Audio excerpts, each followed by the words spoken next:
Assalamualaikum warahmatullahi wabarakatuh. Halo, perkenalkan saya Dian Putri Nur Aris, biasa dipanggil Budian kalau di sekolahan. Nah, saya ngajar di SMK Taruna Kradenan. Kali ini Budian mau menjelaskan materi tentang konsep dasar perpajakan.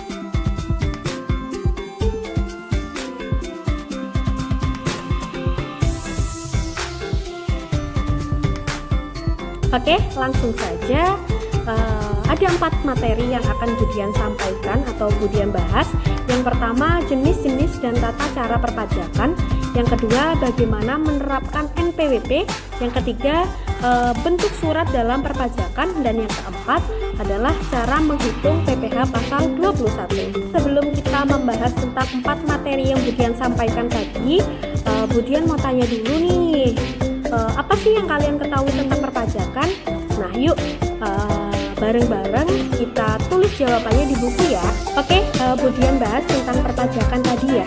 Perpajakan atau pajak merupakan pungutan wajib untuk negara dari rakyat yang digunakan untuk membiayai belanja pemerintah maupun daerah yang digunakan untuk membangun fasilitas rakyat, biaya pendidikan atau membiayai anggaran kesehatan maupun biaya-biaya produktif lainnya.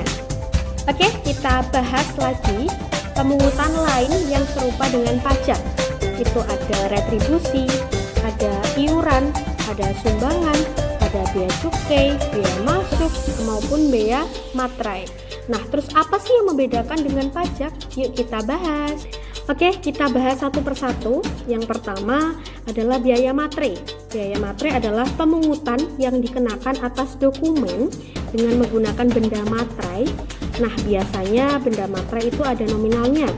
Ada yang 6.000, ada yang 10.000, dan ada yang 20.000.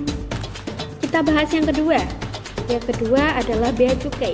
Nah, pasti kita sudah sering mendengar dengan istilah cukai.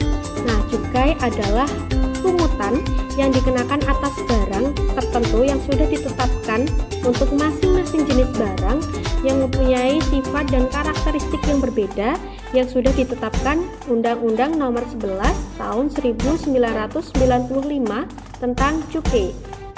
Oke, yang ketiga kita bahas tentang bea masuk.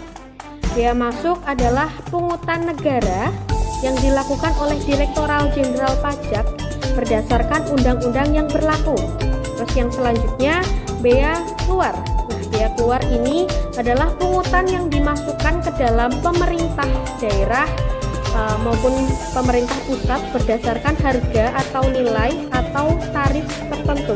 Oke, kita bahas selanjutnya yaitu unsur-unsur retribusi. Nah, pajak berbeda dengan retribusi ya. Ketika kita membayar pajak, kita merasakan imbal baliknya itu tidak dirasakan secara langsung, akan tetapi dialihkan dengan pembangunan jalan tol, terus pembangunan rumah sakit, ada jembatan umum dan lain-lain. Nah, kalau retribusi itu kita membayar, kita langsung bisa menikmati hasilnya, seperti kita jasa parkir maupun jasa tiket. Nah, sekarang kita masuk ke unsur retribusi. Yang pertama adalah pungutan retribusi harus berdasarkan undang-undang. Dan yang kedua, tipe pemungutannya tidak dapat dipaksa. Yang ketiga, pemungutannya dilakukan oleh negara. Yang keempat, imbalannya bisa dirasakan oleh pembayar secara langsung. Nah, seperti yang saya sampaikan tadi ya. Kalau retribusi itu ketika kita membayar parkir, berarti kita sudah mendapatkan jasa parkirnya. Kalau kita membayar ongkos tol, biaya tol, itu kita langsung mendapatkan jasanya. Kita masuk ke fungsi pajak. Fungsi pajak ya. Yang pertama, fungsi anggaran. Nah, fungsi anggaran ini sebagai sumber keuangan negara yang diperuntukannya untuk membiayai seluruh pengeluaran pemerintah. Terus yang kedua, ada fungsi mengatur. Nah, pajak digunakan sebagai alat pengatur kebijakan tertentu di bidang ekonomi, politik, sosial, pertahanan, dan keamanan. Ketiga adalah fungsi pemerataan.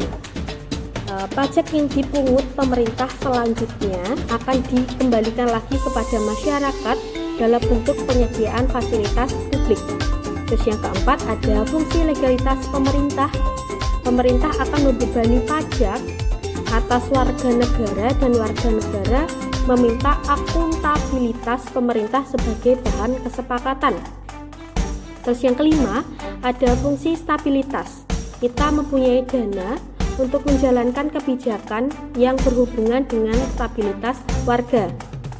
Oke, semuanya kita masuk ke pembahasan yang terakhir, yaitu syarat pemungutan pajak. Ada 5.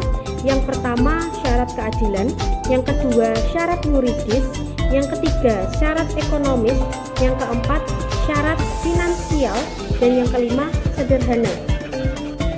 Oke, teman-teman, itu saja yang bisa Budian sampaikan. Kurang lebihnya Budian mohon maaf. Semoga yang Budian sampaikan bisa bermanfaat untuk kalian semuanya. Terima kasih. Wassalamualaikum warahmatullahi wabarakatuh.